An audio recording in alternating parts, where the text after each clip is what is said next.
8:30 নাগাদ আমার কাছে ফোন আয়, এখানের যে প্রণবী দিদি, অ্যাডভোকেট প্রণবী দিদি লাইনে ফোন করে জানায় যে কিছুটা কুকুর এখানকার মানে বিষ খাওয়ায় মারা হয়েছে।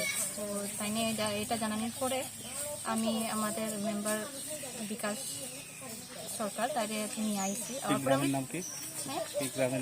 এই গ্রামের নামটা হলো বিলাসপুর। কত নম্বর ওয়ার্ড? কত নম্বর ওয়ার্ডটা তো আমি কইতে পারিনি, 3 নম্বর ওয়ার্ড। 3 নম্বর। কয়টা কুকুর মারা গেছে? কয়টা সময় মারা গেছে তা ঠিক আমি জানি না, আমি তো সকালে জানছি, কিন্তু ঘটনাটা রাত্রেবেলা হয়েছে, রাত্রেবেলা বিষ খাওয়ানো হয়েছে। আর সকালবেলা বডিগুলা মানে রাস্তায় পড়ে রয়েছে দেখে দিদি আমারে জানাইছে। জানানি পরে আমি থানারে জানাইছি, থানারে জানানি পরে আমরা আগে আয়া পড়ছি, আমরা মেম্বার আর আমি আয়া বডিগুলো দেখছি, দেখার পর এই থানাইছে। তো যেহেতু আমাদের আইন আছে, স্ট্রে অ্যানিমালসের লেগেও আছে, পেট অ্যানিমালসের লেগেও আছে, ওয়াইল্ড অ্যানিমালসের লেগেও আছে। তো আমরা একটাই উদ্দেশ্য, রাস্তার পশু হোক, ঘরের হোক বা বন্য পশু হোক, তাদের যদি কেউ ক্ষতি করে তাদের যাতে আমরা জাস্টিস দিতে পারি। এইটা কিন্তু খুব বড় খারাপ জিনিস, কারণ এখন আমরা করোনা ভাইরাসে মানে পুরো দেশ ভুগতেছে।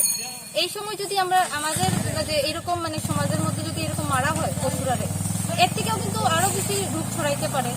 কারণ যে কোনো মানে পশু মানুষরারে মানে যে কোনো ভাবে হেল্প দিয়া থাকে।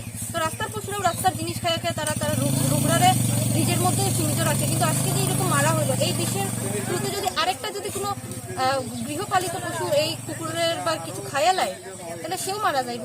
তার মানে তার বিষাক্ত ভাবে মানে তারা ইন্টেনশন এখানে হয়তো যেখানে এলাকাবাসীর মানে কথা এটা যে এখানে চুরি করার উদ্দেশ্যে তারা এই কুকুরগুলোকে মারা হয়েছে। টোটাল কয়টা মারা হয়েছে?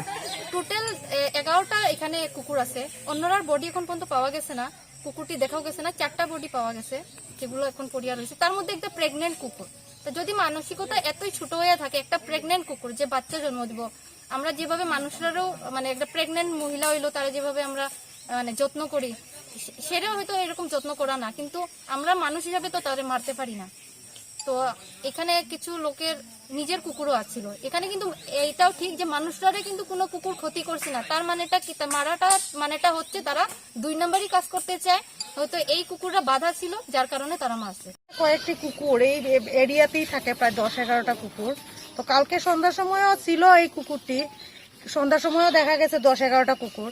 তো সকালবেলা উঠা যখন মানে আশেপাশের লোকজন ইয়ে করছে, তখন দেখা গেছে এখানে মানে রাস্তার লগেই 4টা কুকুর মানে মারা গেছে। তো এরা বমি টমি করছে, তো সন্দেহমূলক যে এরা বিষ খাওয়ানি হয়েছে। কারণ দেখাই যাইতেছে যে একখানেই সব টিম ওইটা রয়েছে, যেটা রাত্রে পর্যন্ত তারা সুস্থ সবল আসলো, হঠাৎ কইরা সকালবেলায় সব মারা গেল। বাকি কুকুরটিরও আর দেখা যাইতেছে না। নিশ্চয়ই আশেপাশে কোনোখানে থাকবো ঝুপে চাপে। আমরা সকাল থেকে অনেক খুঁজাখুঁজি করছি, বাকিটারে দেখা গেছে না আর কি। ওইটাই তো আমরা এখানে যে একটা মানে এখানে যে আমরা আছি, তো শুধু আমরা মানুষরাই যে মানুষই করছে, আমরা এটা একটা সুস্থ বিচার চাই আর কি, যে কে এইসব কাজ করতে পারে। একটা কুকুর বইলা হ্যাঁ থানাতে আমরা লোকাল যে ক্যাম্প আছে, লোকাল ক্যাম্পে জানানি হয়েছে। এখানে মেম্বারে জানানি হয়েছিল, তো মেম্বারে লোকাল ক্যাম্প জানানি হয়েছে, প্রধানরে জানানি হয়েছে। তারপরে আমরা এনজিওর সঙ্গে যোগাযোগ করছি, যেহেতু আমরা কাছে আর কোনো ইয়ে আসছিল না। তো এনজিও আওয়ার পরে হয়তো এনজিও থানারে ইনফর্ম করছে আর কি। এই ব্যাপারে কাউকে সন্দেহ করছেন আপনারা?